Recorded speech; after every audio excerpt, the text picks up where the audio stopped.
na hivyo ilipelekea kwa kiwango kikubwa madini yetu yale adimu ya Tanzanite kuporomoka bei na vile vile kupoteza mvuto kimataifa, na hivyo serikali hivi sasa imechukua juhudi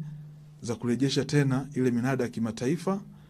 na maonesho ya kimataifa kwa lengo la kuvutia tena na kuipeleka mbele Tanzanite yetu, ambayo ndo madini pekee unaweza ukayapata duniani kote, unayapata Mirerani, mkoa wa Manyara. Tarehe 14 mwezi wa 12 mwaka 2024 tulianza mnada wa kwanza baada ya kusimama kwa miaka takriban 7. Minada ya madini ya Vito imerudi na hivi sasa tunafanya na wenzetu wa soko la bidhaa kwa maana ya TMX. Lakini pia fanikio la 7 katika